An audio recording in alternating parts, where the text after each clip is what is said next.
Bonjour, bonsoir, bonne nuit tout le monde, dépendamment à quel moment vous nous écoutez. Petite différence, aujourd'hui, comme vous allez voir, on a un invité avec nous, Nicolas Gagnon de la Fédération canadienne des contribuables, section Québec. Un gros merci à toi encore, Nicolas. S À la suite de l'annonce de PSPP, proposant de créer un fonds pour financer les investissements en automatisation et productivité pour compenser la diminution des migrations qu'il avait proposé il y a quelques semaines. Je m'étais dit que d'inviter Nicolas pour en discuter, surtout pour l'aspect justement réglementaire, politique publique, ce serait vraiment, mais vraiment un plus de l'avoir avec nous. Personnellement, je trouve que c'est un des meilleurs au Québec pour nous présenter ça. Trêve de flatterie. Maintenant que je t'ai envoyé les fleurs, le pot va s'en venir. Merci. Écoute, je commencerai directement. C'est quoi la situation au niveau de la productivité des entreprises au Québec et au Canada en général? Très bonne question. La productivité, on la compare puis on la constate surtout en fonction de la productivité horaire, donc ce qu'un employé produit sur une base horaire, puis après ça, on établit la formule en fonction de chaque entreprise dans chaque domaine donné. Puis dans le fond, au Canada, puis au Québec, surtout, ce qu'on utilise souvent comme rapport, c'est notre comparatif avec les Américains pour être en mesure de savoir à peu près où est-ce qu'on est rendu au niveau de la productivité, puis si on suit à peu près la même tendance que celle de nos voisins. Là-dessus, il y a plusieurs choses à dire. Mais disons que la productivité au Canada, elle a toujours été en arrière par rapport à celle des Américains, et ce, de beaucoup. On parle d'une bonne marge, ne serait-ce que quand on regarde, par exemple, la croissance de la productivité des entreprises au Canada depuis, par exemple, les 40 dernières années. Puis ça, je me base sur les rapports qui ont été publiés par la première sous-gouverneure de la Banque du Canada, qui est Carolyn Rogers. En fait, sur ces 40 années-là, le Québec était peut-être la juridiction la plus à la traîne. C'est-à-dire que nous, notre productivité donc, par heure travaillée, elle a augmenté d'environ 1% par année. Par exemple, dans le reste du Canada, c'est plutôt 1,1%. Puis quand on va aux États-Unis, on tombe à du 1,5%. Donc, il y a quand même des écarts assez importants à ce niveau-là. Puis la raison des écarts aussi sont relatifs à plusieurs choses comme telles. Par exemple, aux États-Unis, il y a un bassin de population plus important, mais c'est une population plus jeune. Il y a aussi un cadre fiscal plus intéressant qui fait en sorte que la productivité est beaucoup plus intéressante pour les entreprises comme telles. Par contre, ce qui est intéressant à noter, c'est que quand on se compare à nos voisins au Québec, au Canada, donc avec les autres provinces, notre productivité n'était pas si mauvaise que ça comme telle. Du moins, la croissance de la productivité depuis 2018, mettons qu'on prend depuis l'arrivée de Legault au pouvoir, sans nécessairement qu'il soit responsable de ça d'une certaine manière, ben, la productivité, elle a quand même augmenté de manière assez intéressante de 5,6% sur ces années-là, alors que la moyenne canadienne c'est 2,5%. Donc, on s'est quand même tenu dans une bonne position. Par contre, c'est lié à plusieurs phénomènes. On est une des provinces qui reçoit le plus d'immigrants. Donc de main-d'œuvre qualifiée qui viennent souvent aider différentes industries dans le besoin, notamment dans le domaine agroalimentaire, dans les manufactures. Donc, veut pas, ça vient jouer pour beaucoup.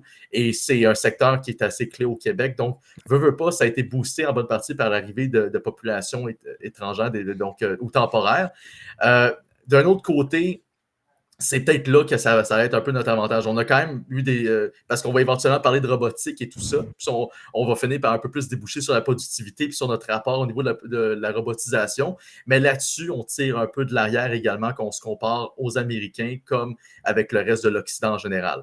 Donc, ceci étant dit, au cours des dernières années, notre productivité n'a pas été bien boostée au Canada ni au Québec d'ailleurs. On a vu pas mal le poids fiscal sur les entreprises augmenter. On a vu aussi plus de réglementation, notamment environnementale, s'ajouter. On pourrait parler longtemps de la taxe sur le carbone ou du marché de carbone qu'on a au Québec ou la taxe carbone fédérale dans le reste du Canada qui a un rôle non négligeable sur la productivité et qui fait en sorte que notre écart est de plus en plus important avec celui de nos voisins américains. Pourquoi je parle de nos voisins américains, puis j'ai un peu comme clôturé là-dessus avant de vous redonner un peu de vous repasser le micro, c'est parce qu'il y a eu un changement de garde, il y a un changement de garde qui s'en vient à la Maison-Blanche prochainement, avec une administration, celle de Donald Trump, qui veut booster la productivité davantage, notamment en s'attaquant aux impôts sur des entreprises qui sont soumis à déjà un cadre beaucoup plus intéressant que le nôtre, mais qui pourrait être revu à la baisse assez drastiquement. Là, on parle de passer de 21% d'impôts sur les entreprises à pas loin de 20 à 16%, à 15% même pour certaines entreprises. Donc, l'écart pourrait être très important entre notre cadre fiscal et le leur. Donc, dans ce contexte-là, on peut s'attendre à ce que la productivité du Québec versus celle ou même, je dirais, du Canada versus celle des Américains soit encore plus, que l'écart soit encore plus important dans le futur. Sinon, OK, c'est un super vas-y. bon point. Je me demandais aussi, avec le changement de garde, un peu qu'est-ce qu'il faudrait faire au Canada ou au Québec justement pour essayer de garder le rythme? Est-ce qu'il faut nous aussi baisser nos taxes aux entreprises? Il y a d'autres choses qu'on peut faire sur ça, parce qu'à un moment donné, il ne faut pas trop se faire distancer non plus par les Américains, là. Exact. Ben, je pense que ça a l'air bizarre parce qu'on voit depuis quelques temps, surtout depuis le 5 novembre au soir, beaucoup de panique parmi surtout je dirais une certaine clique dans le monde médiatique, mais aussi au niveau politique. On a vu François Legault sortir quasiment en trompe pour faire c'est la fin du monde, ça va brasser, puis il y a des emplois qui vont se perdre.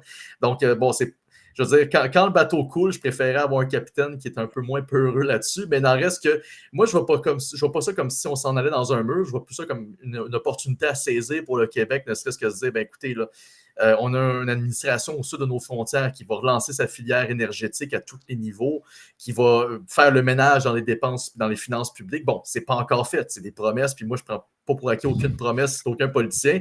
Entendons-nous là-dessus. C'est pas la première fois qu'on les entend, ces fameuses promesses-là. Écoute, on a fait un podcast d'une heure et demie la semaine passée là-dessus.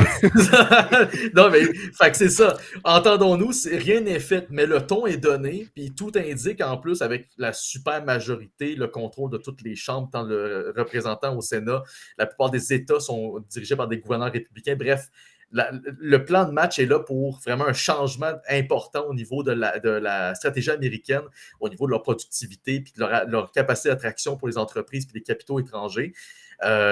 Donc, le Québec devrait faire pareil. On devrait voir c'est quoi la manière. Qu'est-ce qu'on va faire? Mais le problème, c'est que dans les dernières années, on a fait l'inverse. Non seulement on a observé, en fait, pas loin de 500 milliards de dollars en capitaux s'en aller du Canada vers les États-Unis depuis 2015. En plus, on a augmenté tout récemment l'impôt sur le gain en capital qui veut pas, ça limite la capacité d'attraction du Canada et aussi du Québec qui a décidé d'harmoniser ça aussi rapidement que possible dans la semaine qui a suivi l'annonce du fédéral. Donc, nous, c'est comme si on avait fait creuser notre tombe pendant que les Américains étaient en train de monter la pente. Puis là, c'est comme si l'écart est encore plus important. Il va l'être encore plus dans le futur. Donc, c'est sûr que la stratégie que je proposerais personnellement, c'est qu'on s'attaque justement à l'impôt sur les entreprises, ne serait-ce que de réviser les taux. Au Québec, on est une des juridictions qui a les taux les plus élevés pour les entreprises, même si la majorité de nos entreprises sont des PME, donc qui sont généralement avec des taux plus intéressants. Il n'en reste que si on veut pouvoir en conserver puis en attirer d'autres, il faut qu'on regarde le voisin américain et qu'on essaie de voir c'est quoi notre marge. Mais à ce moment-là, comme alternative, il y aurait aussi la diminution de la taxe sur la masse salariale qui pourrait être intéressante parce qu'on sait qu'au niveau de la R&D, la masse salariale pour attirer, ne serait-ce que des gens qui ont des PhD, comme notre ami Serge, ou ne serait-ce que quelqu'un qui est spécialisé en automatisation, d'aller chercher de l'extérieur, ça prend un certain revenu, ça prend un salaire, ça prend de quoi d'intéressant. Puis si on taxe la masse salariale, je pense qu'on est proche de 10% au Québec, ben c'est un 10% que tu serais prêt à mettre en rémunération globale qu'on ne peut pas mettre présentement. C'est le gouvernement qui le prend. C'est le gouvernement qui a spoil, carrément. On est coincé à ce niveau-là. C'est une alternative que je trouve intéressante aussi.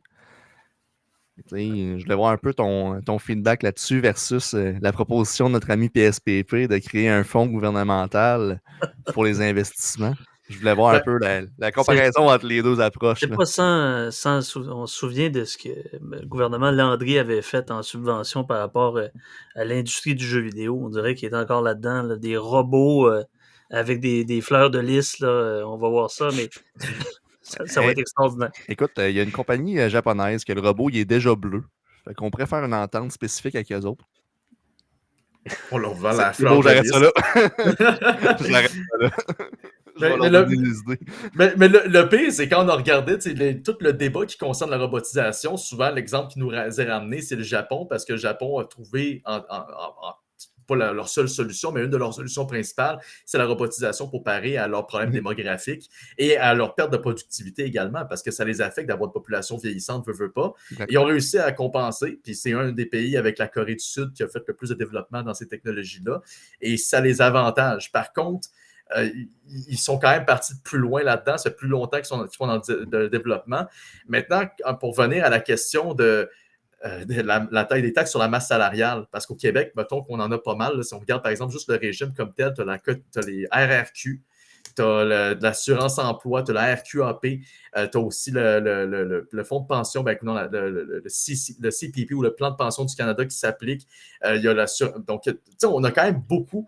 Et le Québec, ça se trouve être vraiment une des places où est-ce qu'on a plus de taxes et d'impôts sur les salaires et à la fois, dans le fond, sur l'ensemble de la masse salariale comme telle. Donc, c'est sûr, en plus, comme c'était pas assez, c'est quand même assez important. Quand tu prends le taux de cotisation, par exemple, je veux juste m'assurer que je donne le bon chiffre. Là, pour le régime de base, c'est environ 5,4 % en partant du salaire qui s'en va. Elle rajoute la RQAP, c'est une autre cotisation de 0,5 %. Puis, tu sais, ça, c'est souvent quelque chose qui est dénoncé par plusieurs. Pourquoi est-ce qu'on cotise, on est forcé de cotiser à notre régime de retraite ou à la RRQ? Pourquoi est-ce que cet argent-là n'est pas laissé dans nos poches directement? Bien, ça pourrait faire une différence, ne serait-ce autant pour la personne qui perçoit le salaire que pour l'employeur qui pourrait donc économiser cet argent-là ou du moins l'investir autrement. Le Québec est une des places, quand on se compare surtout, je vais souvent le dire, quand on se compare avec les Américains, on investit beaucoup moins en recherche et développement que les Américains. Or, si on n'est pas parlé de robotisation, tu n'as pas le choix d'investir massivement là-dedans. Et ça touche n'importe quelle entreprise donnée. Tu peux être dans la restauration, puis ça t'affecte, que tu sois dans le milieu informatique. La robotisation affecte à peu près toutes les industries données. Pour deux raisons. D'un, pour la recherche d'efficience, d'efficacité et de productivité. On veut augmenter la production, mais d'un autre côté, on veut parer au fait qu'on a des problèmes de main-d'œuvre. Donc, c'est un enjeu assez complexe pour les entreprises. On ne pourrait pas juste s'attaquer à la taxe ou aux taxes sur la masse salariale pour les rendre plus productives. Ben, ça fait partie de l'équation comme telle. Mais il n'en reste que, on parlait aussi de main-d'œuvre qualifiée. Ça, c'est très nécessaire pour la robotisation parce que malheureusement, on a quand même beaucoup de développement qui se fait au Québec. Mais on dépend aussi beaucoup des technologies et d'expertise étrangère qui vient ici et qui vient contribuer. Or, la manière que le Parti québécois propose la robotisation, c'est pour justement réduire notre dépendance à l'immigration. Donc, il va falloir savoir dans quel ordre d'idées ça se passe parce que la robotisation est en cours. C'est ça, c'est en 2 volets. Puis la robotisation est en cours, mais elle n'est pas tout à fait complétée. Puis je vous le confirme. Le problème avec ça, c'est qu'il y a un problème il y a un problème de captation au niveau des cerveaux. On appelle ça le brain gain, comme vous savez. Mais il y a aussi le contexte du brain loss. On a évoqué l'exemple de la Corée du Nord. La Corée du Nord, c'est un peu difficile d'un brain loss. Si tu t'en vas, c'est parce que tu perds réellement le cerveau physiquement. Mais quand tu es dans le sud, c'est une autre histoire. Donc, excusez-moi. Mais en toute générosité avec monsieur Jong-un qui nous écoute présentement peut-être. La Corée du Sud qui voit les jeunes partir de façon massive. Il n'y a jamais eu autant, justement, de productivité artificielle. C'est-à-dire que les jeunes sont appelés à travailler 50 heures minimum, souvent des conditions presque exécrables, dans une culture de perfectionnement, sans trop comparer avec le Japon, c'est à peu près la même chose. Les conditions ne sont pas les mêmes d'un pays asiatique à l'autre. Mais c'est ça, c'est que si on veut avoir une captation de ces cerveaux-là, ben, il faudrait arrêter d'avoir des gouvernements ou des partis ou des gens qui contrôlent les manettes avec un mécanisme de subvention massive, là, comme on l'a vu. C'est pas de la bonne façon qu'on peut capter ce genre de cerveau-là. Qu'est-ce que vous en pensez? Exact. Un peu comme dirait Frédéric Hayek, je suis pas mal certain que tout le monde me voit venir autour de l'écran, quand il mentionnait que c'était pas le rôle du gouvernement de façonner l'économie comme un charpentier le ferait avec son bout de bois, mais plutôt de faire comme un jardinier et de créer un environnement propice au développement.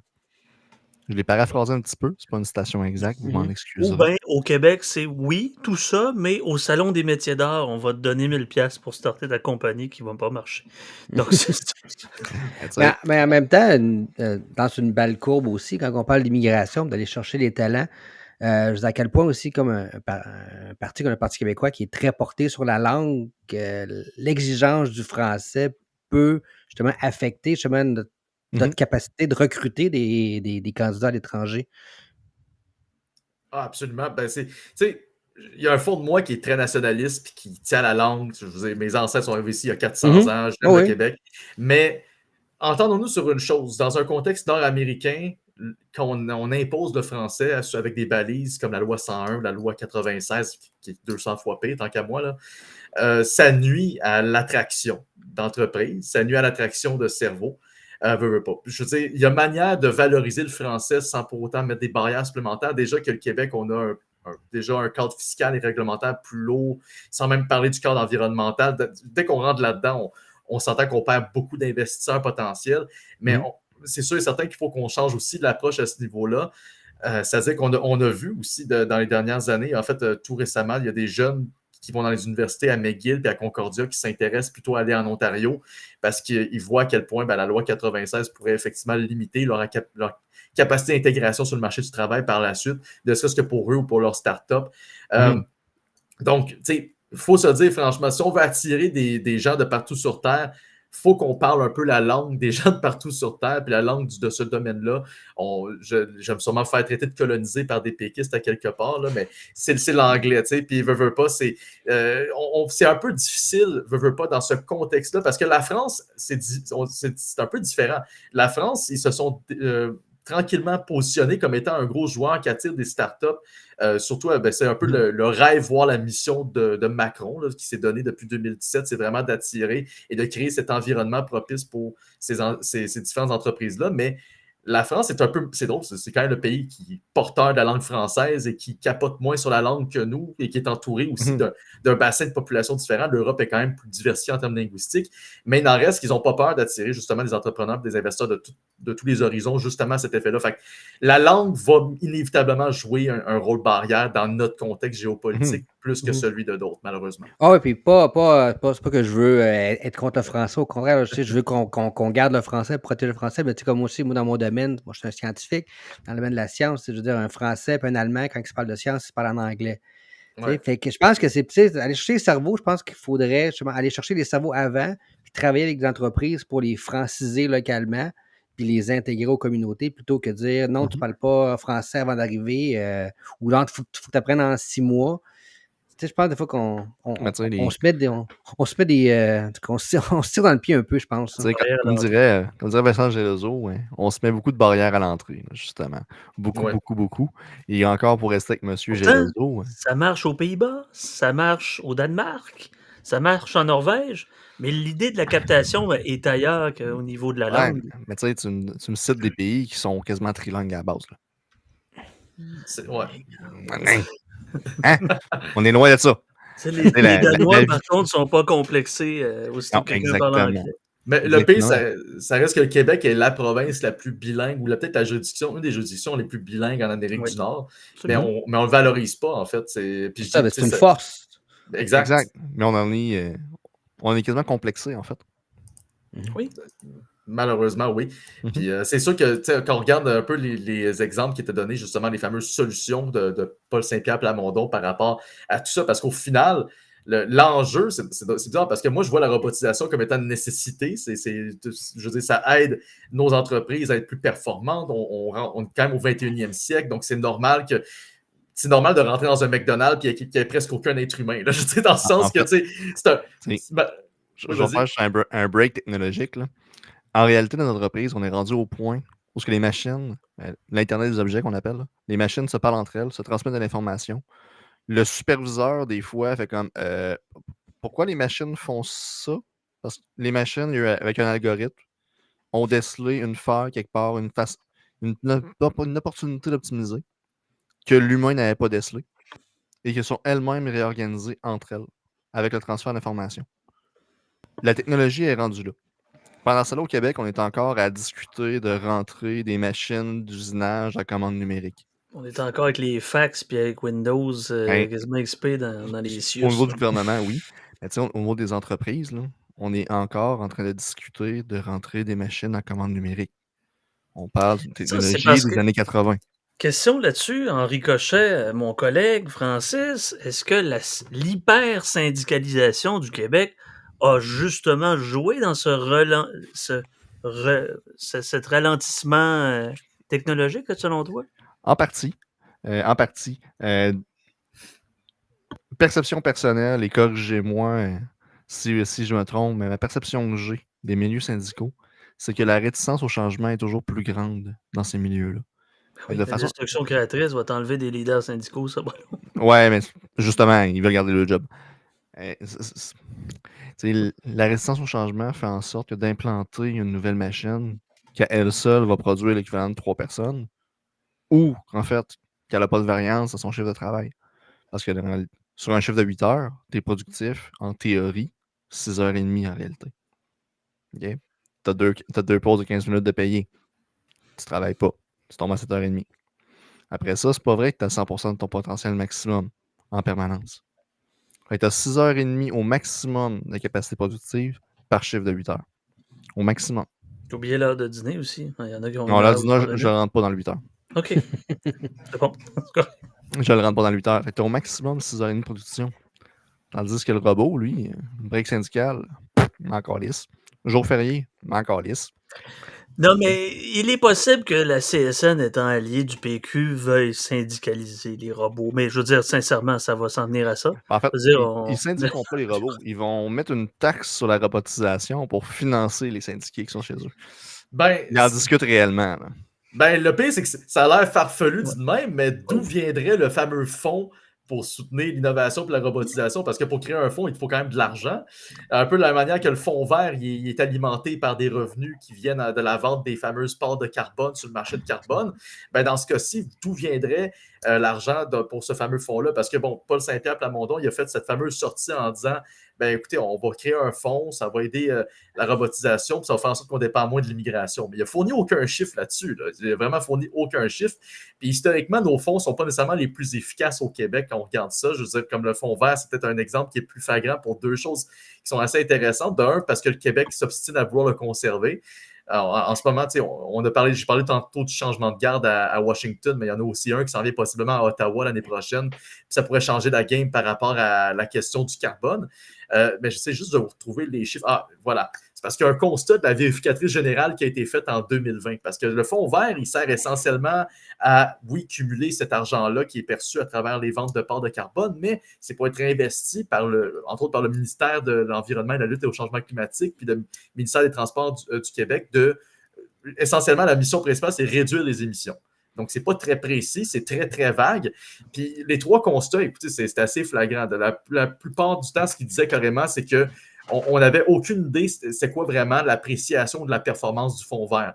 Est-ce que tu parles du Fonds d'électrification et de changement climatique, le FECC, qui affiche présentement 1,7 milliard de dollars?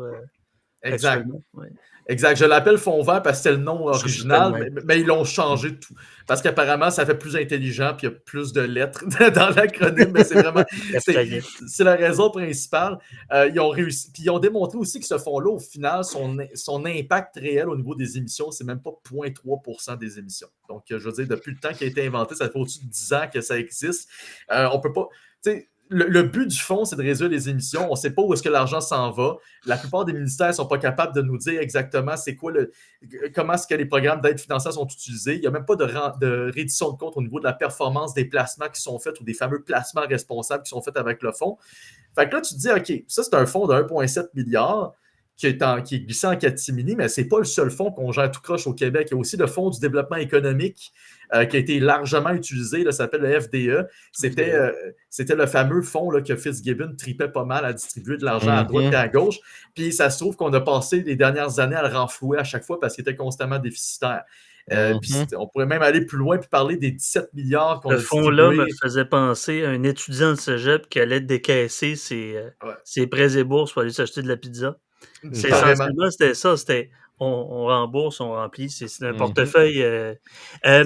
Écoute, un petit peu, juste avant que tu embarques, Sam, je suis content que tu aies parlé du fond vert. C'était celle-là où je m'en allais. Je suis vraiment content parce que à chaque semaine, j'ai un Afuera de la semaine.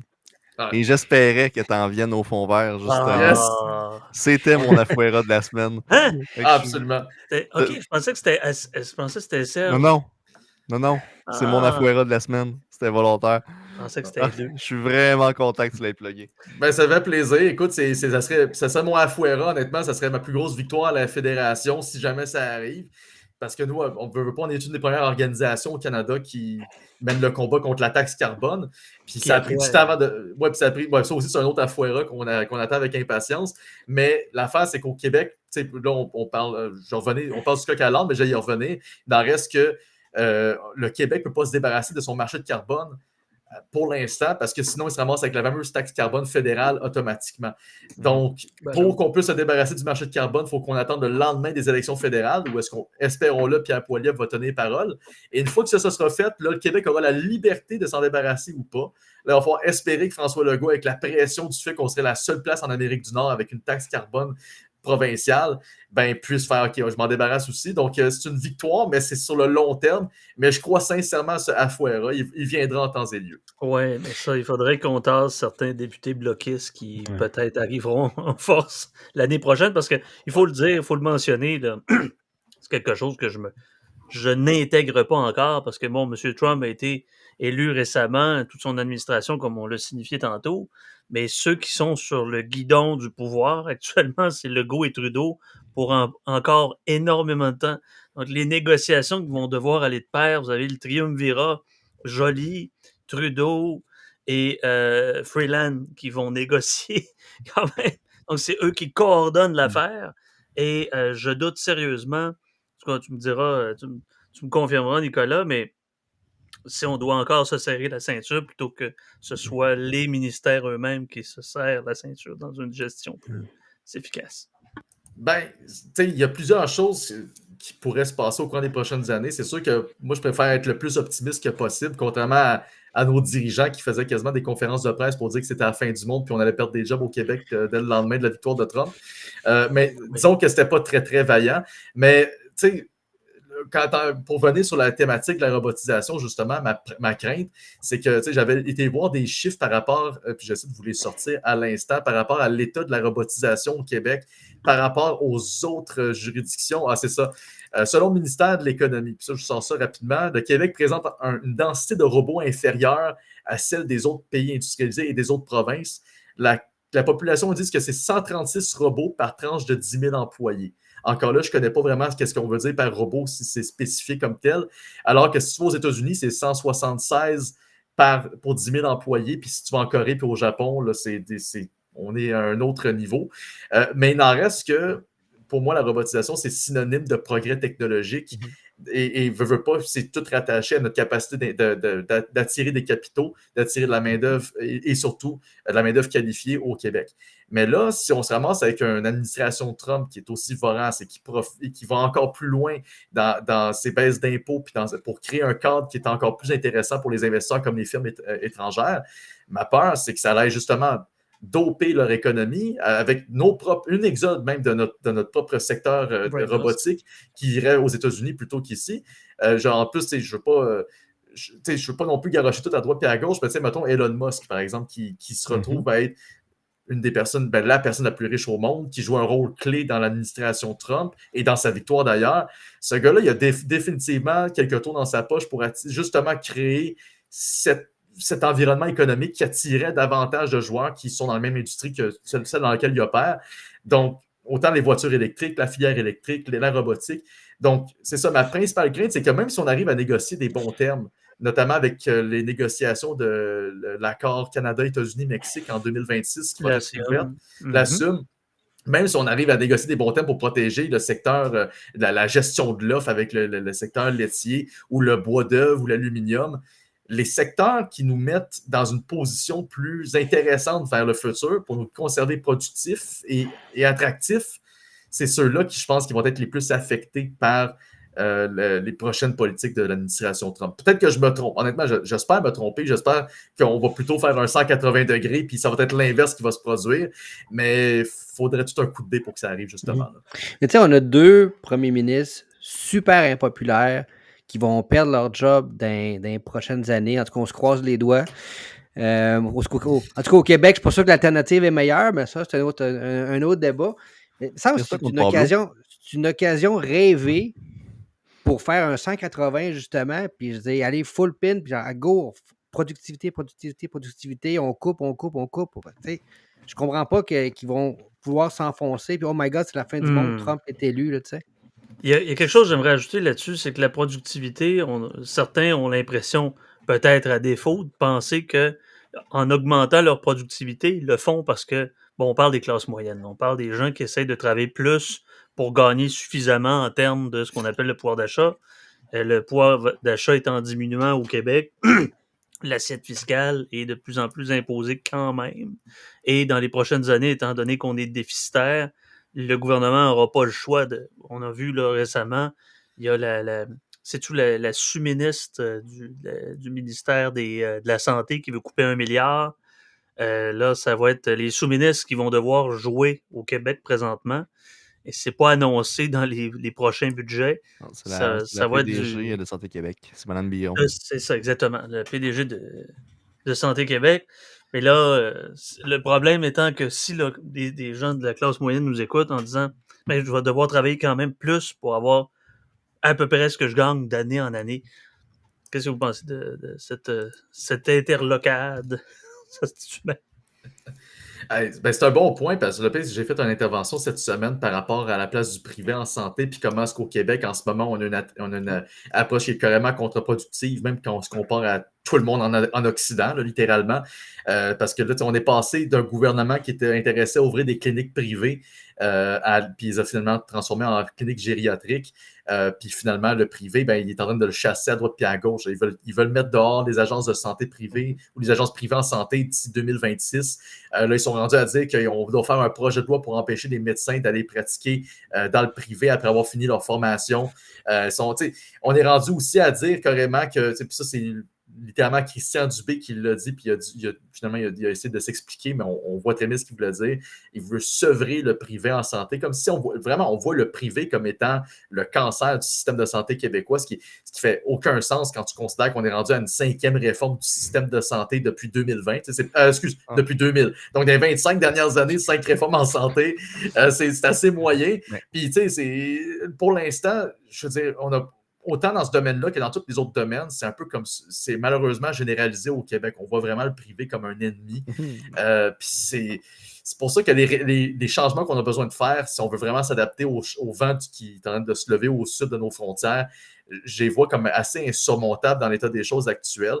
Mais en même temps, je pourrais me tromper. Mais pour venir à ce que tu disais au départ, le fameux 1 milliard qui coupait en santé, là, en ce moment, c'est spiné. Bon, ils font de l'austérité. Tout le monde va mourir dans les hôpitaux. Mais le 1 milliard, c'est par rapport au montant, je pense, de 6 milliards supplémentaires qui ont déjà budgété dans le dernier budget. Fait que c'est pas une coupure d'1 milliard dans l'ensemble du système de santé, c'est une coupure dans les dépenses qui étaient déjà projetées pour l'année en cours. Donc, c'est jouer avec les chiffres, c'est jouer avec les mots. Puis on essaie encore une fois de faire croire qu'une tentative de ménage qui viendrait d'une personne qui a été parachetée du privé en santé serait comme automatiquement hostile à la condition de vie des gens puis aux bénéficiaires du système de santé. Écoute, on parle plus d'une diminution de l'augmentation des dépenses que exactement. des coûts. C'est là que je m'en allais. C'est un plafonnement des dépenses. Ouais. Je vais me permettre de plugger mon propre texte à sortir le 23 novembre. C'est vraiment l'échec de la planification centrale et de la tentative d'optimisation, que ce soit au gouvernement ou ailleurs. C'est vraiment ça en ce moment. La planification centrale, qu'elle soit gouvernementale ou en entreprise, c'est un échec incroyable. Il faut qu'on soit le plus agile possible. Et au niveau sociétal, on dirait qu'au Québec, on a la misère avec ça, d'avoir une approche décentralisée, d'avoir une approche, entre guillemets, organique, c'est-à-dire que l'amélioration ne vient pas d'en haut pour aller en bas. On n'est pas habitué avec une approche qui est bottom-up. On est vraiment top-down dans notre approche. Une approche qui est un peu plus autoritaire, je dirais, au niveau de la tendance. J'ai vraiment de la misère à voir comment on peut sortir de cette mentalité-là à court terme, honnêtement. Là. Ben, avec raison, puis en plus, on l'a vu, par exemple, avec même les anciennes administrations, parce que c'est pas quelque chose qui est tant nouveau parce que la CAQ fait ce que faisait le PQ ou le PLQ auparavant, notamment l'immigration. On se souvient, sous Philippe Couillard, bon, il n'y a pas vraiment eu d'austérité, mais ils ont quand même coupé à quelques endroits. Notamment, ils ont coupé dans les services d'intégration des immigrants en région. Puis ça, c'est une affaire que j'avais quand même assez moi-même dénoncé parce que si tu veux t'assurer d'une intégration réussie des gens qui viennent de l'étranger puis qui veulent comprendre et vivre le Québec, ben c'est pas juste en restant cloîtré à Montréal, en mettant tous les services à Montréal que ces gens-là vont être en mesure de s'intégrer aux régions puis de connaître les réalités régionales. Justement, il y a une externalité que si on ne fait pas ce genre de gestion-là, ben l'autonomisation de ces gens-là va pas s'effondrer, mais du moins va s'effritrer. s'effriter, dis-je, puis la culture, non pas du volontariat, la culture d'assistanat va perpétuer, puis là, il y a une externalité de pente glissante, là, si on coupe dans ce genre de programme-là qui, de toute façon, on sait qu'il y a quand même un pourcentage assez conséquent dans les 5 années où un immigrant arrive, un immigrant économique. Il y a une période de latence, une période de chômage, il y a un temps d'acclimatation assez important. Puis avec toute la bureaucratie qu'engendre le Québec puis le Canada, il y a des compagnies qui ouvrent seulement pour aider ça, mais que ça vienne du privé, on essaie quand même d'étouffer les initiatives privées en but d'intégrer ces immigrants-là. Donc, volet productivité, c'est important d'avoir un nombre assez conséquent pour remplacer nos préposés aux bénéficiaires, etc. Mais ils ne sont même pas assez autonomes à l'arrivée. Donc, c'est déjà là la barrière à l'entrée qu'on voudrait diminuer. C'est surtout que... Oh, vas-y. Non, ben ça, c'est pour dire que le problème, c'est pas. En tout cas, pour moi, le problème, c'est pas d'avoir plus de privé ou moins de privé, c'est d'avoir de la compétition. Fait que même quelqu'un qui est public, c'est de la compétition. Mais ils vont avoir un réflexe de trouver des améliorations. Je pense que c'est Francis qui disait ça dans. Je sais pas si c'était en privé dans un autre podcast. Il y avait de la voirie qui avait été mise en compétition avec le privé. Puis dans 80% des cas, c'était la voirie du public qui gagnait parce que ils étaient capables de voir les problèmes puis des erreurs dans leur convention puis dans leur règlement pour justement les aider à gagner. Fait que c'est vraiment, pour moi, c'est plus de compétition. T'sais.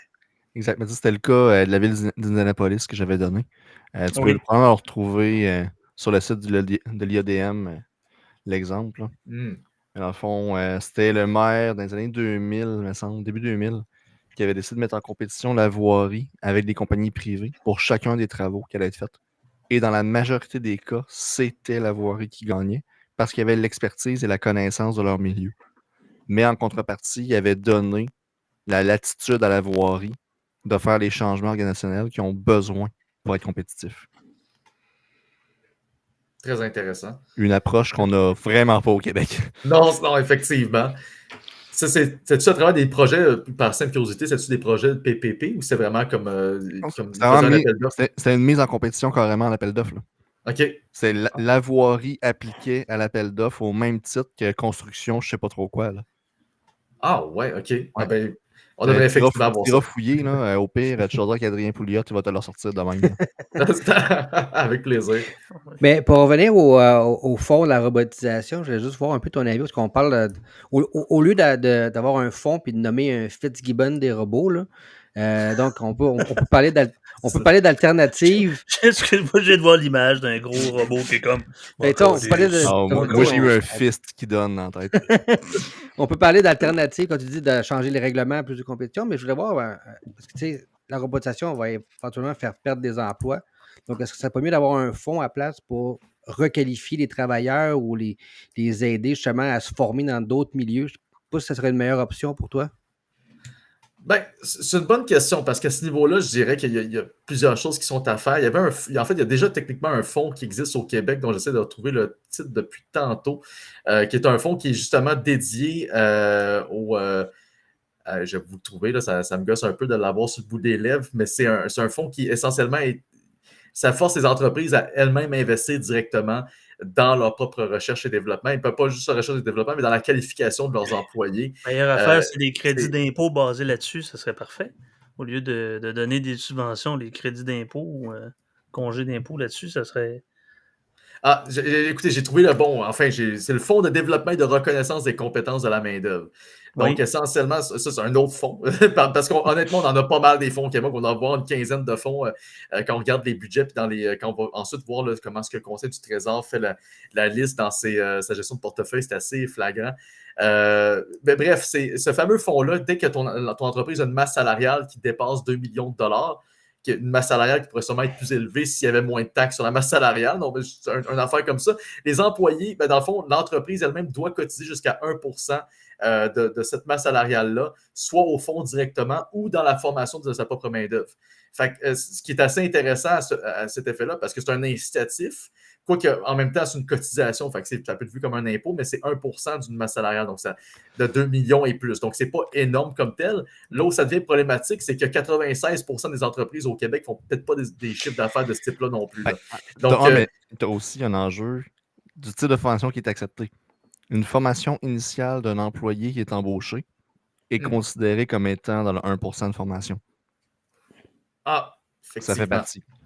Ah, c'est pas juste des formations de développement continu ou de requalification. Tu engages un nouvel employé, tu le formes, ça fait partie du 1% de formation. C'est pour ça que quand vous rentrez dans une grande entreprise, je pense entre autres au niveau médical, Serge va avoir probablement des images en tête qui vont compter de façon scrupuleuse le nombre d'heures de formation que tu passes. Puis que des fois, il faut faire comme pourrais-tu réviser telle formation? Je suis pas sûr que tu l'as bien faite. Ça m'est déjà arrivé pour une histoire d'une demi-heure. Je suis allé trop vite. Moi, mon employeur est américain, fait que il se préoccupe pas de ça. Je te dis que Moetou, il était américain, mais il y avait une division canadienne et québécoise. Fait que, il était assujetti à ça, pareil. Fait que ça dépend peut-être du nombre d'employés qu'il y avait au Québec et comment la structure d'entreprise est faite dans ton cas. Là. Mais dans le cas de mon ancien employeur, je te confirme que j'entendais le mot crédit d'impôt assez souvent. C'est effectivement ce qui est le plus intéressant. Ouais, dans le domaine, surtout, tout est dans la robotique, fait que veux pas, il n'en manque pas des différents crédits d'impôt pour. À l'époque, je suis dans le médical, mais aujourd'hui, je suis dans tout ce qui est automatisation au niveau de l'agroalimentaire, justement. Donc, non, il n'en manque pas de crédit d'impôt et de subvention, en fait. C'est même triste parce que dans plusieurs cas, on entend carrément des termes que les gros projets dépendent seulement des subventions. Je ne sais pas si vous vous rappelez, il y avait eu une subvention au Chip Lays pour l'autonomie alimentaire. Free-to-lay, oui, tout à fait. By the way, elle a été donnée. Le projet d'agrandissement ne se fera pas. Gratos. Ça n'a pas été annoncé encore. C'est parce qu'il faut revoir les critères de ces fonds-là. Je veux dire, avant de passer à l'idée de subvention, on a regardé une liste assez conséquente des subventions au fédéral que Serge nous a envoyé sur le Messenger. C'est rendu à 10 000 pages. C'est extraordinaire, mais se concentrer sur l'impact des fonds, parce que on dirait que les sous-ministres font pas assez de travail pour démontrer avec transparence au public quels sont les foutus critères de ces fonds-là pour assurer une efficacité à long terme et une redevance, c'est que c'est un échange dans le fond, tu sais. Et que j'avais aussi la question comment éviter la création d'une dépendance des entreprises aux subventions publiques par leurs projets d'innovation, puis comment ça, dans le cadre de, par exemple, on dit dans le partenariat public-privé, comment on peut garantir que ces initiatives-là puissent être bénéficiantes, dis-je, réellement aux entreprises qui est locales. Parce que, ben oui, les entreprises locales, parce que Paul Saint-Pierre, plat de bonbons, va probablement nous mentionner que nos futurs ananas du Québec, avec l'automatisation des serres hydroponiques high-tech, écoutez, on est dans Futurama avec le PQ, là. Okay. Ouais, absolument. Il faut rappeler quand même qu'au final, puis ça me revient constamment en tête, c'est que c'est une solution qui est proposée pour moins dépendre de l'immigration, alors que c'est une solution qui dépend de l'immigration pour arriver d'une manière ou d'une autre. Donc, ça reste quand même ultra paradoxal. Mais pour venir à la question de ne pas dépendre des subventions comme telles, ben, une affaire que je dirais, le fameux fonds de développement de reconnaissance, ça, de un, je le supprimerais parce que je ne dirais pas aux employeurs d'avoir à verser une cotisation de 1%. Je dirais qu'aux employeurs, vous avez un déductible de 1% sur votre masse salariale si vous démontrez une amélioration puis un investissement dans la recherche et le développement dans vos sein de votre entreprise. C'est des incitatifs qu'on doit créer à la source, puis la meilleure façon de le faire, c'est de simplement ne plus ou imposer moins les entreprises. Ça a l'air moins populaire parce qu'on dirait que de nos jours, le discours qu'on entend souvent de la part de certaines formations à l'Assemblée nationale et dans différents, même à la Chambre des communes, c'est de taxer les riches, taxer les entreprises. La hausse sur le gain en capital, entre autres, c'était ça le but poursuivi. Mais il y a aussi toutes les autres discussions. Ben, exact. Beaucoup pour faire des investissements de ce genre-là. Puis on veut le taxer. Et ensuite, le gouvernement, si au moins, mettons, je vais faire mon étatiste 101, là. Mettons que c'est pour redistribuer aux entreprises, pour les permettre d'investir à d'autres niveaux, les entreprises qui ont besoin d'amélioration. Je fais mon étatiste, OK? Je ne suis pas d'accord avec la position que je tiens là, mais à la limite, ça pourrait se défendre. Mais en ce moment, c'est même pas ça. C'est juste pour renflouer le déficit. C'est la culture de la contrainte plutôt que de la facilitation. On n'est pas. Je veux dire, on parle de social. Mettons, à la base, on fait nos étatistes 101, la social-démocratie suisse, ou la suissesse, dis-je, ou norvégienne ou danoise. C'est une social-démocratie de facilitation. On parle de crédit d'impôt, notamment. Je veux dire, les crédits d'impôt, c'est une façon, tu sais. On peut pas utiliser les exemples scandinaves sans utiliser ça, mais à chaque fois que nos péquistes, solidaires, libéraux et caquistes, libéraux et néo-démocrates utilisent l'exemple scandinave. D'ailleurs, les conservateurs devraient utiliser les exemples scandinaves. Absolument. Et parce que ça va de pair avec la forme de zeitgeist de notre système. Là. Je veux dire, on ne sera pas dans le mécanisme de Javier Milei demain matin avec M. Poilievre, et je pense vraiment pas durant ses mandats. Mais il faut être réaliste. Il faut exiger l'impossible, comme dirait Guevara. Mais juste, citer Guevara dans cet exemple-là, c'est merveilleux. Mais non, mais c'est un bon point. Mais pour venir à la question là, des fameux. C'est pas les fameux fonds comme tels. Là, c'est-à-dire, ça, c'est une des choses qui serait éliminée également dans les circonstances. Tu veux dégager des économies intéressantes là, pour le long terme. Parce que là, c'est sûr qu'on parle d'incitatifs, on parle de tout ça, mais le contexte des finances publiques, quand on regarde le Québec et le Canada, c'est pas très rose présentement. On a un déficit de 11 milliards à Québec, on a un déficit de 46 milliards à la Chambre des communes, ce qui est assez drôle parce que l'impôt sur le gain en capital a été augmenté à la base pour rembourser une partie du déficit. Finalement, l'impôt sur le gain en capital qui est prévu d'être levé par le gouvernement fédéral, selon le directeur parlementaire du budget, c'est genre 2 ou 3 milliards de moins que prévu. Déjà pour cette année et les 4 prochaines années qui vont suivre. Puis là, tu te dis, OK, puis en plus, le déficit est plus important que prévu de 6 milliards. Donc, clairement, ça ne marche pas pantoute leur affaire d'augmenter l'impôt. Et qu'est-ce que ça a fait? C'est que ça a retiré des incitatifs pour les entreprises de s'installer au Canada. Il y a eu déjà une fuite de capital. Mais en même temps, c'est dans le futur, c'est comment tu fais pour changer la donne. Ça va prendre des années. En fait, selon plusieurs projections, le Canada est parti dans une tendance que même si Poilievre est élu avec une super majorité, il ne pourra pas l'inverser en temps d'un mandat. C'est quasiment impossible. Parce que le ménage, il va juste nettoyer l'entrée, il ne sera pas rentré dans la maison encore. Là. Puis, il va arriver dans l'entrée, puis il va l'attendre à peu près tous les syndicats de la fonction publique fédérale qui eux autres, vont tenir à défendre à corps et âme les 108 000 fonctionnaires qui ont été embauchés de plus depuis que Trudeau est là au pouvoir. Donc, peu importe qui est élu à la Chambre des communes, c'est sûr que ça va prendre du temps. Puis même chose à Québec, c'est en plus, on reste dans cette même dynamique d'une part, l'immigration, c'est un risque ou une menace. De deux, l'impôt sur les entreprises, il en faut plus parce que c'est comme ça qu'on remplit nos coffres au Québec. Donc, tu sais, c'est sûr que si on reste avec ce discours-là ambiant puis qui n'est pas combattu habilement, on va tranquillement s'isoler en Amérique du Nord alors que, comme je le répète, dans les circonstances, on a un géant au sud qui carbure encore plus à l'énergie qu'auparavant.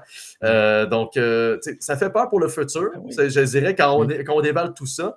Mais je crois quand même que les Québécois, puis ça, on l'a vu dans les derniers sondages, il y a eu un article qui est sorti cette semaine de Radio-Can, un peu condescendant à l'égard des gens qui sont plus conservateurs, mais il y a quand même, culturellement parlant, un changement qui s'opère, et ça, partout en Amérique du Nord. Et c'est peut-être ce changement-là qui va avoir éventuellement raison du politique au Québec, puis l'amener à être une terre un peu plus hospitalière. Oui, mais j'ai hâte de voir ça parce que ça, il y a beaucoup de sondages qui sortent que les jeunes sont plus conservateurs, les Québécois sont pour le privé en santé, en majorité, certains cas sont pour telle affaire, mais ils votent quand même CAQ, PQ. Mais pour revenir à ce que tu disais genre, sur le fond, comme on dit, trop d'impôts tue l'impôt. Et oui. C'est exactement ça. Puis on est dans une situation, je pense que c'est Churchill qui dit ça, que d'essayer d'atteindre la prospérité en se taxant, c'est comme se mettre dans un seau et d'essayer de se soulever. C'est un peu ça qu'on est en train de faire au Québec et au Canada. Là. Fait que, il va falloir changer de direction, mais je pense qu'on est encore trop confortable justement pour avoir quelqu'un du style de Milei qui va venir avec une tronçonneuse qui va nous couper tout ça. Fait que ça va se faire à petits pas. Mais en tout cas, il va falloir encourager les petits pas puis il va falloir aussi, il y a quelque chose d'assez important et conséquent, c'est qu'on est assis sur un trésor extraordinaire, la robotisation et l'automatisation dans l'exploration et l'exploitation des ressources naturelles dans un contexte où l'Europe veut s'électrifier avec les métaux rares, etc. Ben, t'as le voisin d'en dessous qui veut être autonome sur le plan énergétique. C'est ce qu'il a fait bien après la guerre de l'Irak par ailleurs. Et nous, de ce côté-là, on ne bénéficie que très peu de nos exploitations et qu'on pourrait, avec la robotisation, capter, justement, on parle de brain gain ici, là, de gain de cerveau qui provient justement d'Europe. Je veux dire, si on peut aller chercher des Français qui sont tannés des impôts puis dire, ben écoutez, la facilité bureaucratique, on a quand même plus grosse facilité bureaucratique à l'entrée au Canada, pas par rapport à l'immigration, mais par rapport aux étudiants étrangers, qu'en France notamment. C'est ça qui est assez ironique. Mais tu sais, bouclier canadien, puis on n'est pas capable de prendre l'exemple, pas besoin d'aller voir les Scandinaves. Là. Les Américains, comme je l'ai dit avant que après que tu sois parti, on est dans cette culture de dépendantiste, alors que le PQ, j'ai jamais entendu le PQ dire que ça serait intéressant d'aller exploiter puis explorer. Il ne faut pas peut-être trop peur des écologistes du Bloc québécois, je ne sais pas. Qu'est-ce que vous avez pensé de ça? Ben, écoute, je dirais un point qui est très important, puis je pense que tu l'as très bien soulevé. Effectivement, la robotique, ça fait partie des solutions. L'automatisation en général fait partie des solutions pour nous emmener plus loin, de développer de manière plus efficace et efficiente nos ressources naturelles, entre autres. Puis, veut pas, c'est interrelié parce que pour davantage investir dans la recherche et le développement de ce type-là, il faut plus de richesse au Québec. Et plus de richesse, ben, soit on en attire, soit on en exploite. Mais il va falloir se décider à quelque part. Puis en ce moment, on n'exploite pas, puis on n'attire pas. Et c'est ce qui nous met dans une situation qui est relativement embarrassante, puis ça ne va pas en s'améliorant. Donc, je fais partie de ceux qui, puis je ne m'en suis jamais caché, les 4 000 milliards de dollars en pétrole qui dorment sur Anticosti, les centaines de milliards en gaz naturel qu'on a au Québec. Si c'était que de moi, ça ferait très longtemps que ça serait drill, baby drill, avec une bonne conscience environnementale, mais avec une conscience qui est encore plus supérieure, qui est celle de l'autonomie énergétique et économique du Québec, puis aussi sa prospérité sur le long terme, comme les pays scandinaves l'ont fait, comme nos voisins américains vont faire, comme à peu près tout le monde va faire, sauf nous. Comme les Allemands le faisaient avant qu'ils bloquent le gaz avec l'Ukraine de la Russie. Oui, également. Les States sont devenus 100% autonomes en termes d'énergie au niveau du pétrole, au niveau de ce qui est gaz naturel aussi, ils sont rendus l'exportateur net. Le plus grand gain environnemental aux États-Unis dans les dernières années, c'est la conversion du charbon au gaz naturel à la centrale thermique. Il ne faut pas l'oublier. De notre côté, si on exploitait notre gaz naturel, plutôt que de le faire venir de l'Ouest canadien, parce que Gaz Métro, by the way, le gaz, il part de l'Ontario dans le pipeline, puis il l'amène ici. C'est pas du gaz québécois qu'il met dans le pipeline. Faut pas l'oublier. Et toutes les chaînes de valeur n'est pas concentrées. On doit fragmenter cette chaîne de valeur entre les provinces. On doit diviser cette masse productive technologique-là au profil de tu sais, je veux dire, sans dire que le Canada est aussi fragmenté en termes de lois entre les provinces que le sont les États-Unis, mais aux États-Unis, je veux dire, il y a quand même une forme de constituante dans chaque État qui facilite quand même les intérêts. Donc, on voit les États qui sont fédérés, alors que nous, les provinces, ça se parle, mais dans quelques rencontres interprovinciales. Legault, depuis son élection, n'a jamais joué là-dessus. C'est-à-dire, on s'est rencontrés, on s'est pas rencontrés là, on s'est rencontrés sur gauche contre droite à l'époque, Nicolas. Juste après, on a fait un petit saut à la CAQ et je le voyais à côté de moi sur les votes. Je voyais Nicolas qui était franche nostalgique en passant. Là. C'est pas juste académique cette affaire-là, puis c'est behind the paywall, fait qu'on peut se lâcher comme notre fou. Et Nicolas doit partir sous peu, parce qu'il y avait un peu de marge quand même. Un peu de lassitude, OK. Merci Francis de jouer mon whip. Mais c'est ça, c'est ça. Je pourrais bien sortir l'affaire de Geneviève, mais faut pas prendre le truc de Yann et Frank quand même. Fais-moi pas ça va de ma bride. Cheval donné, on regarde pas Francis. Mais sincèrement. T'es en train de jeter des talons, toi, là? Pardon? T'es-tu en train de dire que je te mets des talons? On était trop sérieux depuis le début, Nick. Il faut qu'on se lâche. Oui, mais ça va pas sortir, donc Nick peut lâcher son lousse naturel, comme on le connaît, son sauvage, mais non, mais... Et oui, tu disais ta phase nostalgie. Ouais, la phase nostalgie, ben oui, en voyant Nicolas désespéré, puis j'ai fait comme... J'étais empreint d'une profonde tristesse quand je voyais Nicolas, mais en même temps d'un enthousiasme. Je me sentais pas seul. Je me sens seul sur Blue Sky de plus en plus, mais je me sentais pas seul en présence de M. Gagnon qui était à mes abords. Je pensais que tout le monde était rendu sur Blue Sky. OK, ben... J'ai manqué. Officiellement, on est là, les trois, sur un même compte. Oui. Je pense que j'ai vu ça passer tantôt. Je pense que Yann s'est fait un compte, puis là, il est suivi par vous autres, puis le lobby de Montréal.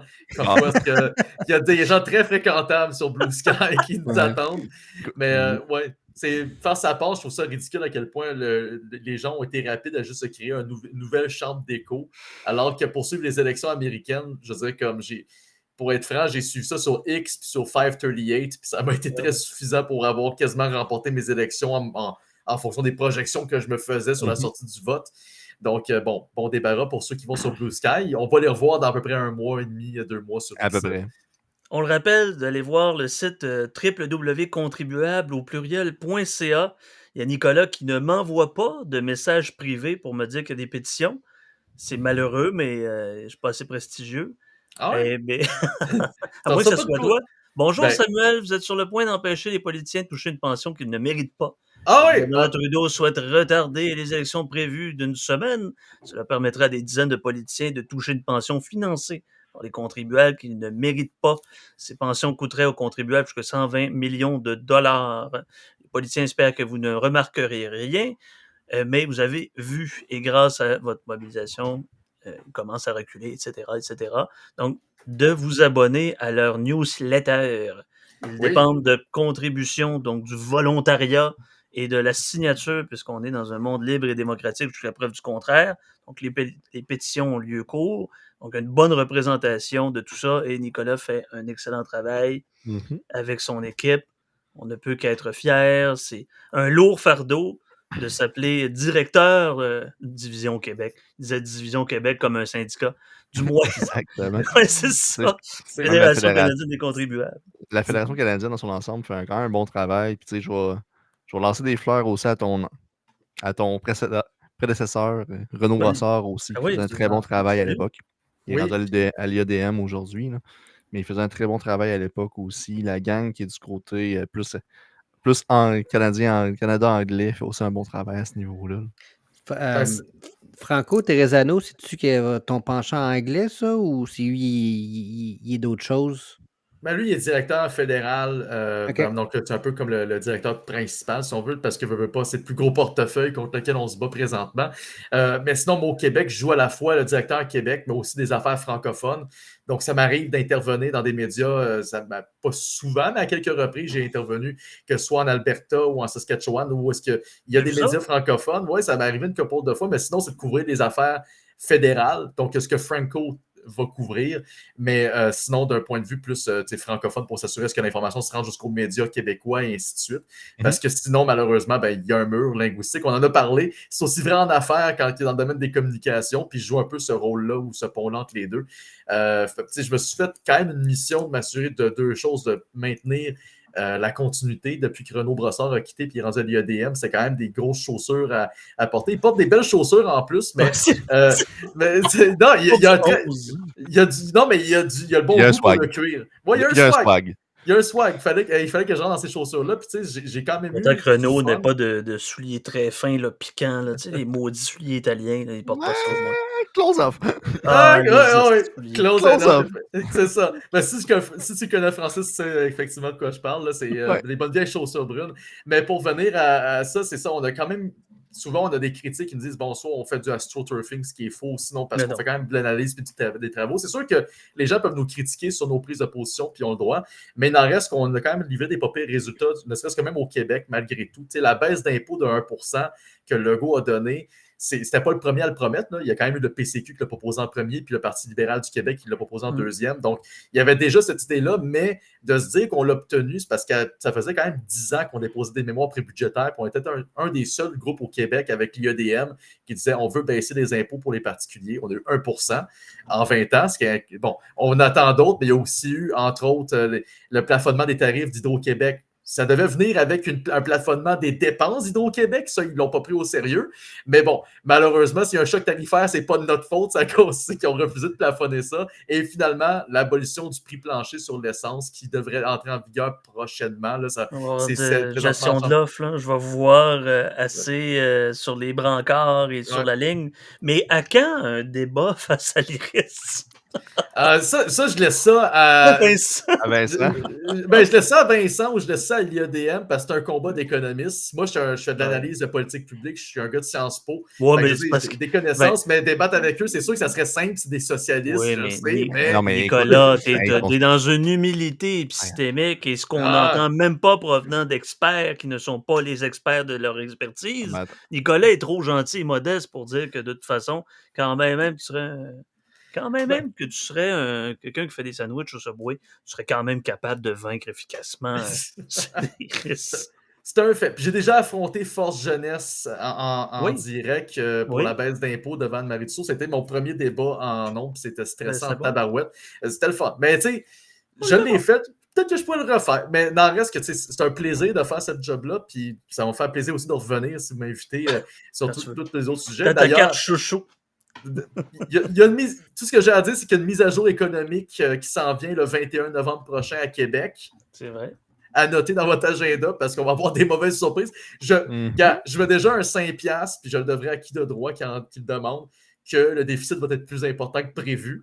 Quelle surprise! Parce que les revenus d'Hydro-Québec sont également plus bas que prévu également. Déjà que pour le premier trimestre cette année, c'était peu encourageant, mais les revenus d'Hydro-Québec jouent quand même aussi sur les revenus du gouvernement. Donc, s'il y a un plus bas, l'autre va être aussi. Oui, mais la SAQ, ça va augmenter, puis le taux aussi, fait que...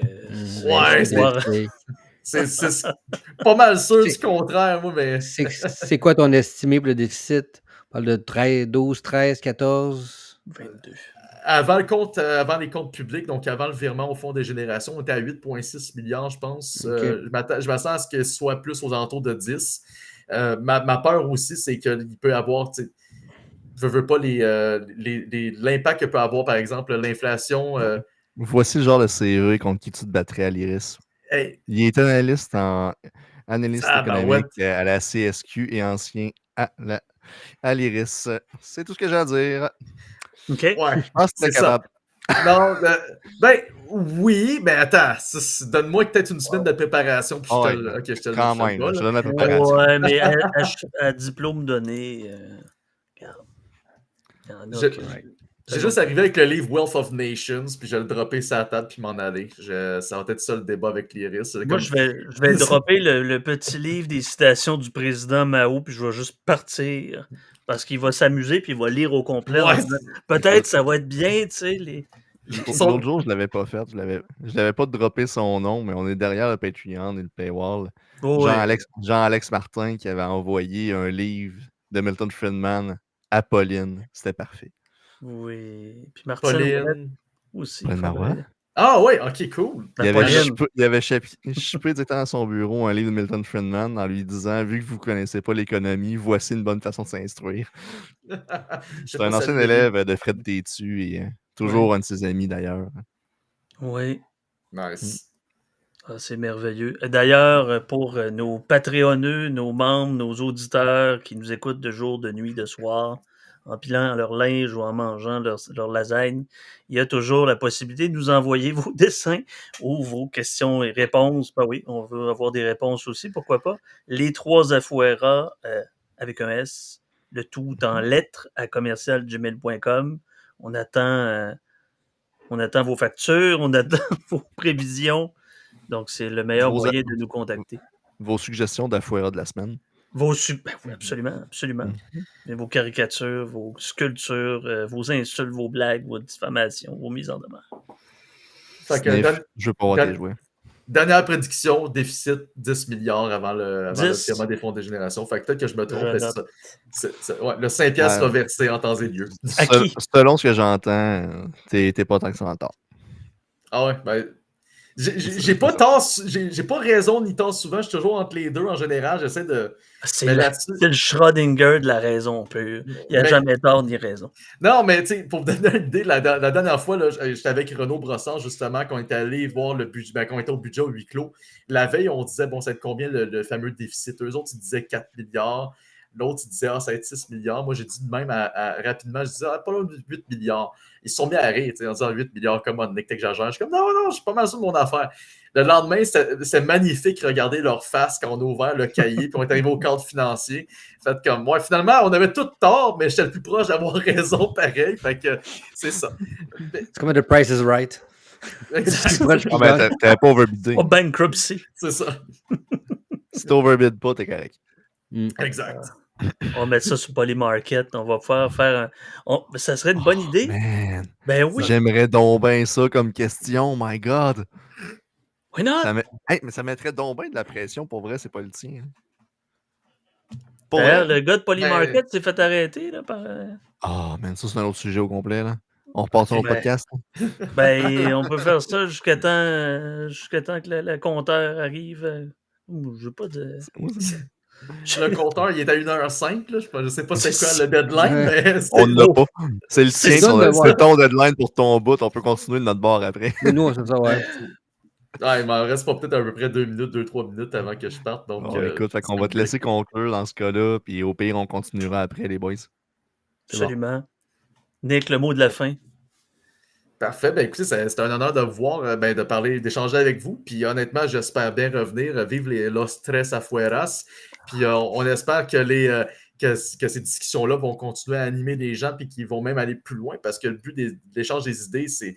Là, il n'y a pas eu tant de clash parce qu'on était pas mal tout alignés sur la même longueur d'onde, mais il en reste qu'on a intérêt à avoir ces idées-là, à aller plus loin. Et nous, à la Fédération, on prend plaisir justement à faire ce combat-là à tous les jours. Puis on n'a pas des gains nécessairement tous les jours, mais on travaille tous les jours pour en avoir pour les générations futures et aussi pour nous, si on est encore vivant pour en profiter. Mais il en reste que, ouais, parce qu'au Québec, on sait que les changements, ça prend du temps, mais on finit par les obtenir tôt ou tard. Ah, ça, c'est le fun, justement, d'avoir. C'est fun d'avoir ces questions-là, mais c'est fun aussi d'avoir de la chair sur l'os. C'est ça que tu as amené aujourd'hui. Fait qu'on est très content de t'avoir eu. Exactement. Vraiment, absolument. Puis comme que je disais aux boys, t'es pas un invité, tu fais partie de la famille, tu reviens quand tu veux. Merci. Je souscris entièrement à ce propos. Ça fait plaisir. Ça fait 2 ans que je voulais l'inviter, puis c'est Francis qui l'a fait. C'est parce que Francis est plus prestigieux que moi. Non, non. J'ai dit oui en connaissant tous les gens qui allaient être là, t'inquiète, Samuel. Puis ça me fait plaisir de revenir. C'est sûr que là, j'étais pas mal débordé les dernières semaines, mais moi, ça peut être n'importe quand, littéralement, aux semaines ou 2 semaines, vous m'invitez juste à l'avance un peu, puis au jour. Écoute, je te dirais, la prochaine fois que tu as un sujet croustillant qui a sorti puis que tu n'as pas eu t'as pas eu la portée que tu voulais, fais-nous signe, ça va nous faire plaisir de t'en recevoir, mon cher. Parfait. Absolument. Merci beaucoup, Nicolas Gagnon, Merci. directeur provincial de la Fédération des contribuables du Canada. Donc, à très bientôt, mon brave, et on te souhaite une très bonne soirée dans ce cas-ci. On tourne actuellement le 14 novembre 2024. Il est 19h12, il fait moins 5 degrés. Et on s'en fout absolument parce que c'est complètement intemporel. Merci, André. Il est 19h12. Merci beaucoup, Nicolas. Il est 9h. Merci beaucoup. Merci, puis à très bientôt, les boys. Yes, bye. Bye. Bon, c'est vrai que j'ai une grosse face en 3, mais j'aime ça à 4 parce que je peux faire ça ici. Regarde. Mais là, je coupe le front de Francis. Ben, c'est ça, un petit chapeau. C'est correct, j'ai du front. Ça passe. Bon, non, mais c'est le fun. C'est vraiment le fun. C'est pas fini, là. C'est pas fini. On est encore en tournage présentement, là. Ne vous mettez pas si à l'aise. Mettez pas votre pyjama. Non, mais écoute, je vais juste finaliser 2 petits points qu'on avait, que j'avais laissés dans la discussion de groupe. Là. Compte tenu que Nicolas était moins à l'aise, je l'ai laissé s'occuper de la partie que lui était à l'aise. Je me garde le bout d'automatisation un peu plus. Mais exactement. Faire la différence un peu en termes de productivité des entreprises, en termes économiques et comptables, je te dirais, versus l'efficacité de la production d'une entreprise. C'est pas toujours la même affaire. Parce que dans le fond, la productivité, grosso modo, c'est l'argent généré par heure de travail. C'est pour ça que tantôt, quand tu disais les jeunes qui travaillaient 50 heures, je grimaçais un petit peu. Jeff Fillion est un gars qui fait souvent la même erreur. Il confond les heures travaillées et la productivité d'une entreprise. C'est pas la même chose. Mais, tu peux avoir une compagnie qui est par accident hyper productive. Genre, la SAQ est considérée comme quand même productive. Non, mais on Ironiquement. parle avec les standards, dans le sens en nombre d'heures travaillées. Je parle Exactement. pas en termes de ce qui en vient de ces heures Exactement. travaillées-là, Mais c'est nécessairement. pas. Je te C'est aucunement. remercie. Les heures travaillées ne sont pas efficaces. Ils pourraient être encore plus Non, productifs. c'est ça. Tout Tu à fait. Ben oui. Il y a Les- les Allemands se trompent aussi à ce niveau-là, Mhm. dans les standards. Là. Exactement. Puis, tu sais, les erreurs qui sont faites de façon fréquente dans un contexte d'automatisation, d'amélioration continue, c'est que tu vas chercher à automatiser une mauvaise procédure, une mauvaise méthode de travail. Tu prends, mettons, tu travailles à SAQ. Pas à SAQ, à la SAC, à la Société d'assurance automobile du Québec. Tu sais, le petit vieux cartable avec les 12 millions de procédures là, dans le système informatique, qu'est-ce qu'il faut qu'il fasse là? Ben ça, là, Janvier 2023. l'historique de ce cartable-là, là, c'est qu'avant, c'était les procédures qu'il fallait qu'ils fassent les formulaires à mitaine. Ils ont juste informatisé les formulaires. Ça a C'est pris ça qu'ils avaient 4-5 ans. fait. Fait que c'est pour ça que tu as 12 millions de cartables, que ça prend quelqu'un qui a un baccalauréat en archiviste asti, pour être capable de fouiller là-dedans et de comprendre qu'est-ce qui se passe. C'est à cause de ça, asti, ils ont automatisé un mauvais processus, un mauvais procédé. Mhm.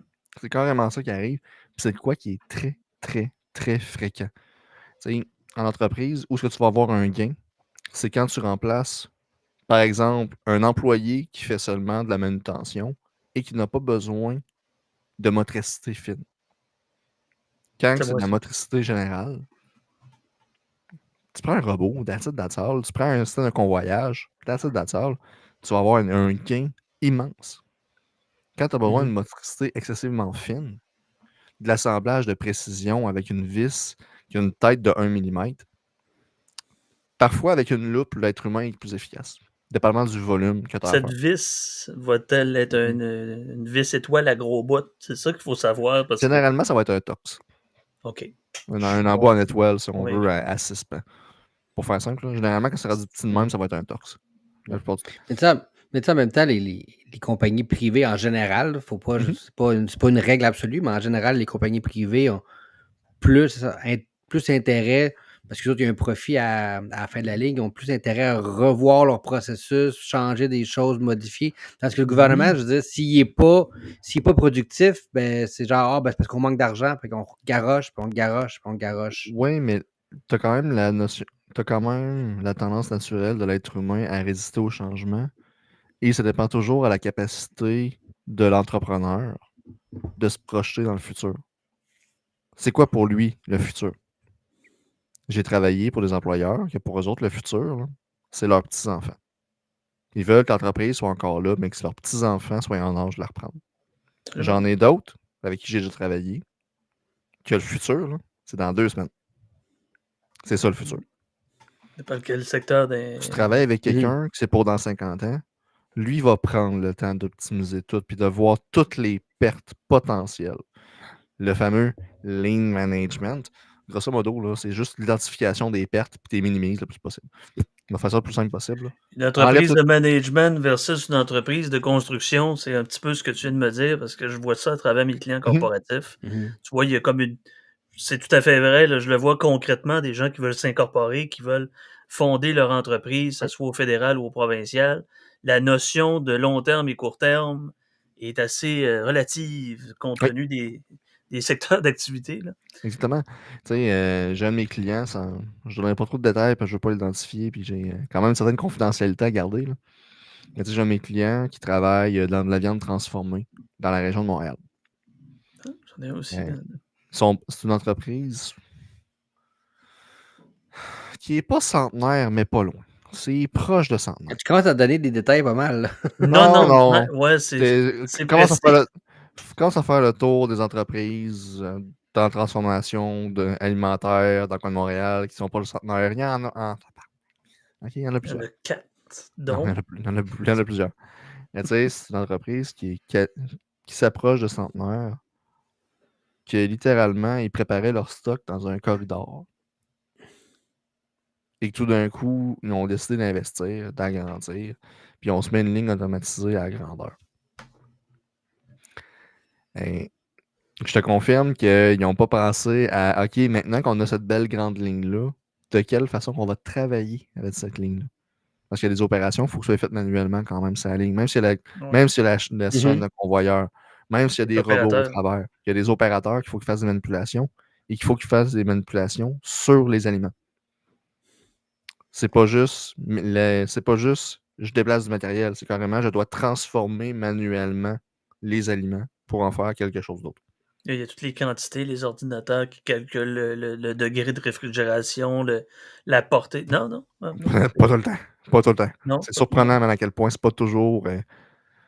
Les entreprises, mettons, là je vais nommer des gros, mettons des Honeywell de ce monde. Ouais. Non, eux autres, c'est plus cadencé. Eux autres, c'est cordé, ça roule, c'est très très sharp. Ça, j'ai rien à dire. Dans les plus petites entreprises, parfois, ça peut être plus complexe un petit peu s'ils n'ont pas toutes les ressources nécessairement que les grandes entreprises vont avoir. Fait qu'ils vont arriver, ils vont mettre en branle le projet. Ils vont avoir qu'est-ce qu'il y avait en tête, puis ils vont se rendre compte que, ouais, finalement, notre être humain qui fait l'opération manuelle, il est calissement plus vite que la capacité de telle machine, puis telle machine. Fait que là, j'avais engagé 5 personnes pour faire ce poste-là. Finalement, je n'ai besoin de juste une. Je fais quoi avec les 4 autres? C'est pas tout le monde qui est prêt à le faire. Puis, de l'autre côté, c'est quoi les compétences de ces personnes-là? C'est des personnes avec CRH. Puis tu sais, ça dépend toujours. C'est quoi les capacités de ces personnes-là? C'est quoi leurs habilités? Est-ce que tu es capable de les réutiliser dans l'entreprise à un endroit qui est plus productif, qui est plus efficace? C'est le management, on pourrait faire un podcast entièrement là-dessus. Le high management, là, m'intéresse ça. On pourrait parler du Kaizen puis de la façon où chacun a sa ceinture. Là. Ça serait pas pire. Laisse du matériel pour mon texte qui va sortir le 23, puis laisse du matériel pour le prochain texte à sortir. Là. Je devrais sortir mon propre texte de concurrence. Écoute, je suis ouvert à m'écrire un en deux. Je l'ai déjà dit. On va écrire un livre à 2. Pourquoi pas? Ou à 3. Oh. Serge va tout nous clencher. Puis il va dire que... Non, je vais tout déléguer à ChatGPT. Hey, c'est ma job, ça. C'est ma job, ça. Il y a Grok aussi. Grok, j'ai essayé. Mais je te confirme que mon livre ne serait pas écrit aussi vite que ça si j'avais pas eu ChatGPT. Il me resterait beaucoup plus que 5 chapitres à écrire. Je te confirme. Pour la syntaxe, là, pour la structuration des paragraphes, c'est très, très bien. C'est un des... En français, c'est, je pense, ce que je corrige le plus, je faisais de la correction. La syntaxe, là. Il y a Saint-Jude, puis il y a syntaxe. Mais bref, on parlait des taxes. Mais tu sais, au niveau gain de productivité, justement, c'est un bel exemple de ChatGPT à ce niveau-là. Parce que, mettons, moi, la façon que je m'en sers, c'est pas nécessairement la meilleure façon, mais la façon que moi, j'ai appris à travailler avec puis que je trouve qu'il va bien pour ce que j'en fais, c'est que je me fais un peu mon plan d'écriture, si on veut, pour mon chapitre. C'est quoi les grands points que je veux avoir? C'est quoi mon texte initial que je me base? Ben, Sam, c'est un peu mon processus, comment je l'ai fait. J'avais écrit des histoires de base que je mettais sur le café des auditeurs. Je me base sur cette histoire-là. Puis je fais une expansion par la suite. Je me sers de ChatGPT pour dire, écoute, je veux une discussion préparatoire à tel texte, de telle façon, je fais mes points d'écriture. J'y pousse. ChatGPT me génère un brouillon. Et moi, par la suite, je reformule un petit peu certaines phrases, je remodifie.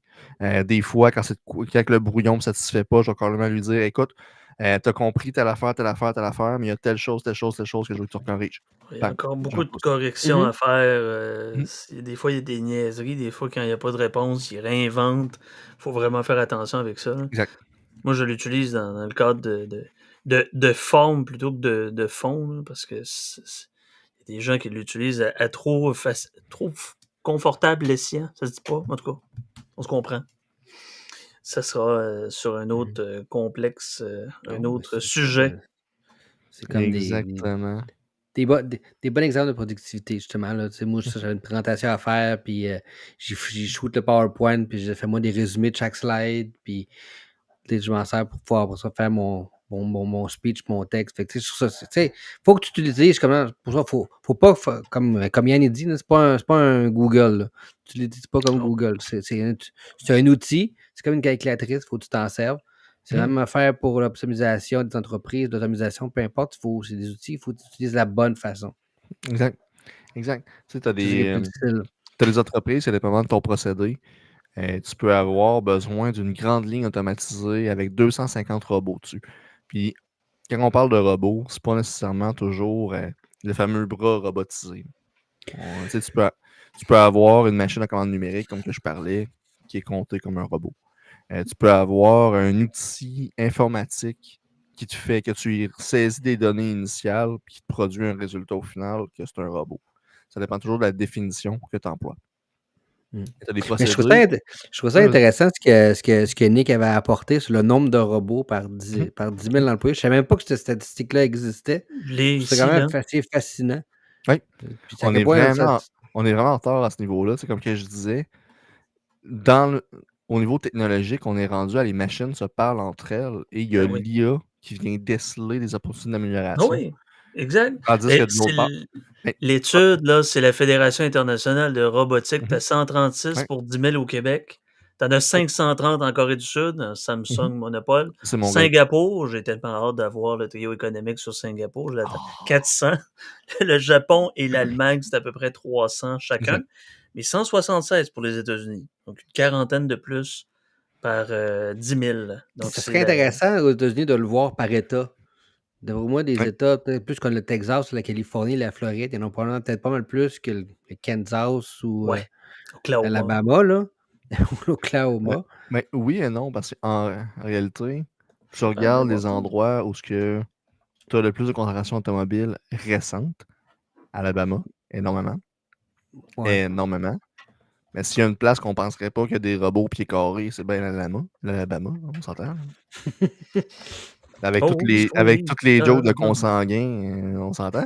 C'est pas la première place que tu penserais. Mais tu sais, il y a énormément d'automatisation à ce niveau-là. Il me fait penser à une joke, là, mais... Oui. Ah, vas-y. Ah, non, vas-y. Ah ouais. Ah ouais. C'est une joke, dis pas. OK. Pourquoi en Alabama, il n'y a pas de reverse cowgirl? You don't turn your back on family.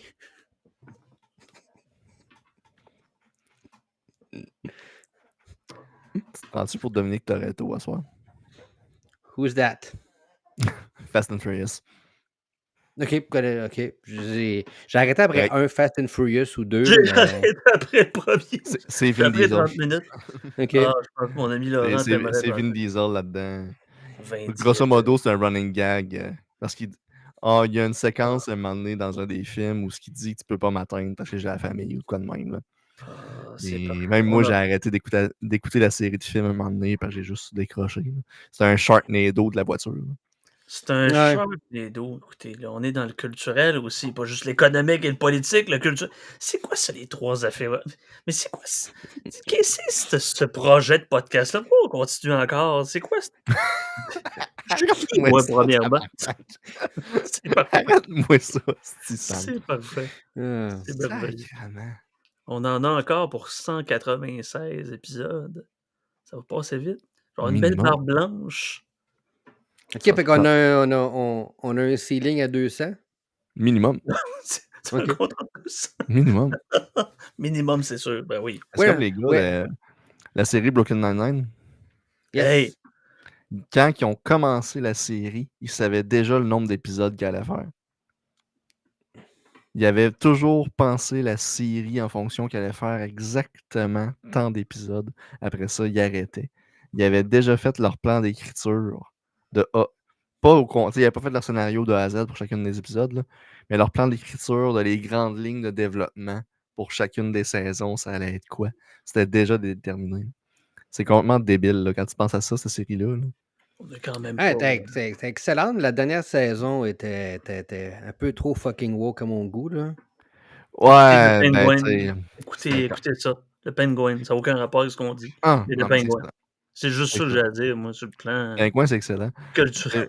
Je te dirais, la dernière saison, elle a été beaucoup chamboulée après George Floyd aussi. Il ne faut pas oublier qu'il y a eu Non, c'est ça, ouais, l'arrêt je sais COVID que. aussi. Là.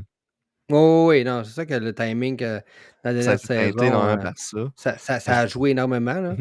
Mais je me rappelle quand il y avait quand il avait annoncé qu'elle allait faire l'Escouade 99 à Télé-Québec. Parce que, ouais, ils ont fait un remake québécois de Brooklyn Nine-Nine, Ouais, j'ai tourné à Saint-Augustin. j'ai cru comprendre ça aussi, mais. Ben, il avait été interviewé, Stéphanie Béatrice, celle qui Ça, fait c'est Rosa. Rosa? C'est pas la cousine de Béatrix Picard, ça? Non, C'est pas celle-là. Non, c'est pas celle-là.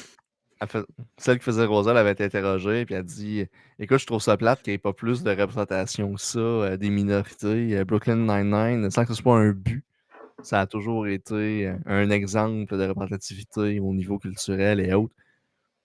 Je regardais le ratio, puis par rapport à la population québécoise, pas mal représentatif. Moi, je sais vraiment pas de quoi les deux gars parlent. Ils parlent comme le turc.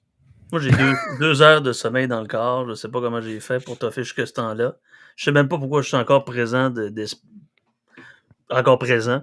Mais voilà. Écoutez, Écoute, on écoute. Mais j'écoute. Je vous écoute. sur ce passage de culture populaire, je pense qu'on peut arrêter ça là. Parce Vous êtes que, merveilleux. Chance d'être écoute, là. Et moi, Télé-Québec, tout je seul, te confirme. Télé-Québec, je te confirme, ce serait un autre Afuera. Oh Mais my God, compte, yes, Afuera. compte tenu qu'il y a eu un épisode Hey! complet du trio économique. C'est-tu assez parfait? C'est-tu assez parfait, cette émission-là? Les nombres d'Afuera, les Afuera de la semaine, on pourra en faire un wrap-up à un moment donné, mensuel Écoute, de ce qu'on a vu. quand Parce que c'est très Nicolas, intemporel. Ben oui. j'avais le goût de sortir le clicker de mon chien pour cliquer le nombre de fois que j'aurais fait un Afuera dans qu'est-ce que Nicolas Le disait. cliqueur de mon chien, Ouais. c'est-tu parce qu'il fait un compteur de pas, ton chien? Non, c'est que, dans le fond, c'est une technique pour la gestion des bons coups. Tu cliques, c'est un peu comme si tu Ah, le un clic-clic. gâterie ou autre. Là. Ah oui, oui. Ouais. Comme les raptors dans Jurassic World. Oui. Ils C'est sont vraiment la basés sur seule le tempérament de référence. dressage Mais d'un en chien. manière réaliste avec les chiens, là, tu sais. Oui, c'est ça. Mais tu sais, j'avais le goût de sortir le clicker et faire comme un Afuera, 2 Afuera, 3 Afuera, 4 Afuera. Parce que je te confirme que subvention d'entreprise au complet, tes coupes. Impôts Ben, d'entreprise, tes coupes. ça, je disais, Complet. Serge Taxe nous avait envoyé, salariale, tu coupes. il nous a envoyé 10 000 pages de subventions. 10 000 pages, pas 10 000 subventions. 10 Ouais, 000 mais là, pages. c'est 10 Ah 000 ouais. pages de subventions, mais je pense que ça remonte jusqu'à les années 90. Là, fait Ah, que, mais. Ah non, mais Serge, 10 000, j'étais en 2007. ok, Ah, ben c'est encore hey. pire que je pensais. mais Serge, honnêtement, c'est clairement, il y a du matériel pour plus qu'un épisode là-dedans. Là. Jamais dans la foire de la semaine, puis toi, tu nous sors une subvention loufoque qu'il y a là-dedans chaque semaine. Ça te va? Ouais, Ah, on parce peut qu'on faire sera ça. pas juste la grainerie va être dépassée en esti. Oh oui, mais la grainerie, c'était rien, mon homme. Là. C'est la grainerie de Bytown Museum, patrimoine canadien, dont on se calisse 41 900 en 2007. C'est pire que la grainerie. Serge, sors-nous un exemple de subvention loufoque, juste que les auditeurs comprennent pourquoi qu'on veut s'en Euh, servir. Là. Elle brûle Attends pour une minute, point. je l'ai, à brûle pour point. Continue à parler, puis je vais essayer de trouver ça. Là. J'ai comme pas. J'ai plus ouvert mon. Peut-être, je pense que je l'avais-tu envoyé? Je l'avais-tu envoyé? Il y avait une Ouais, affaire. t'en envoyais plein. Là. C'était pas un programme d'OnlyFans du Attends gouvernement. une Quelque chose minute. de Ah même. non, mais gars, t'avais un pack. Donne-moi 2 minutes. Là. Newfoundland Dance Presenters Inc. Festival of New Dance with ongoing professional development outreach and residency activities du 25 septembre au 31 mars 2028. 150 000 $ pour les New Dance pour les New Filles. C'est parfait. Je savais même pas que les New Filles dansaient. Non, mais je suis pas vrai. C'est toi qui as la Newfie, celle-là. Là. Bien vu. Ah, Bien vu. Mm-hmm. comme que ça. Théâtre Capitole, OK. Organisation. R&B. Festival de musique Ok, baroque attends, de la Mecque. attends. Oh, c'est bien ça. J'aime ça. Écoute, je vais t'en sortir une de ce que j'ai mis sur Twitter parce que ce que j'ai envoyé, je le trouve pas. Qu'est-ce que Il faut j'ai? peut-être dans Média. Oh, voilà, je sais. Ok, Ça, c'est là. C'est pas... Bon, comme de fait, je trouve pas ce que je voulais faire. OK. Ça sera pour un. Subvention de recherche. C'était pour le Centre de recherche en sciences humaines du Canada.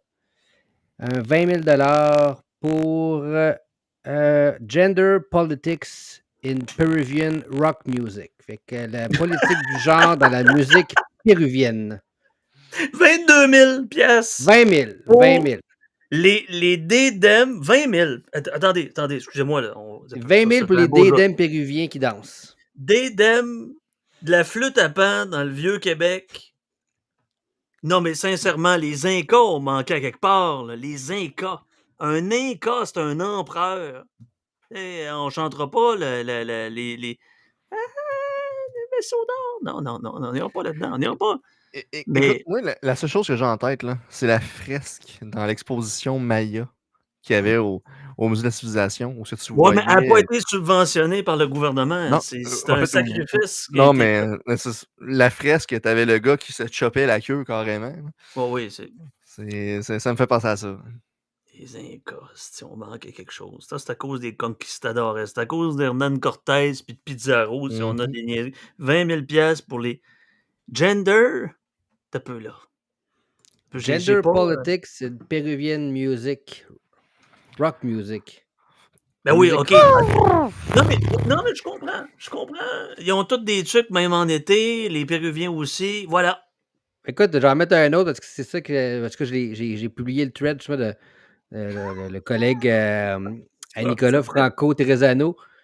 105 000 pour la cartographie, le tracking, genre le suivi de la naissance, la vie et la mort d'un cart d'épicerie. De la production à l'utilisation. 105 000 $.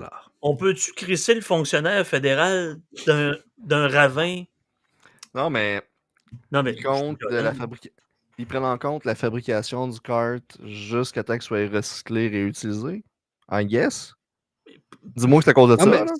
Ben, je veux dire, c'est une subvention à la Simon Fraser University qui font une étude justement sur la vie d'un cart d'épicerie, d'un panier d'épicerie. Là. Ben, OK. Là, j'ai pas vu l'étude, mais tu sais, I guess qu'au montant, c'est parce qu'ils analysent quelque chose par rapport à la chaîne d'approvisionnement, l'utilisation jusqu'à temps que soit recyclé. I guess, je peux pas croire que c'est d'autre chose que ça. J'imagine. En anglais, c'est Cartography, Tracking the Birth, Life and Death of an Urban Grocery Cart from Work Product to Work Tool. Ouais, non, c'est ça. Ils suivent la chaîne de valeur au complet, de la chaîne d'approvisionnement initiale. Oui, mais 105 000 pour un projet de recherche là-dessus, c'est... Ah, je te dis pas que c'est pas énorme. Là. Je te dis pas que c'est pas exagéré, mais au moins, c'est pas... Je veux rencontrer le gars qui a autorisé ça. Je veux savoir c'est qui. Je veux l'appeler. On va l'appeler. J'ai un téléphone à cadran. Je vais faire comme Jean-Luc Mongrain. Non, mais vous faites CTRL F, puis les recherches sur le taux de calcium contenu dans les poflounes au Nicaragua central. Mais je veux dire, sincèrement, c'est... L'affaire, c'est où l'entrée? Il est où le problème? Il est où l'amont de ça, là, de cette signature? Là? Parce qu'il y a un chèque qui a été signé quelque part. Là. Il y a de l'argent. Tu sais, il y a quelqu'un qui a fait sur son chiffre de travail, est allé déposer des fonds sur un compte. On fait 3-4 heures là-dessus parce que, mon Dieu, ça serait parfait. On pourrait faire un florilège de ça parce qu'à un moment donné, j'avais fait ça, un florilège des lois stupides d'un podcast, à un moment donné, ça fait longtemps. Florilège des subventions absurdes. C'est ce qui conclut notre émission. Papa, il commence à être fatigué. Puis, c'est correct. On est en train de loucher chacun œil. Il y a un œil qui est fermé. Écoutez, bonne journée, bonne soirée, bonne semaine à tous et à toutes. Et comme diraient mes amis, à deux mains, la poche pleine. Pour la libertad, Guago! Bye bye.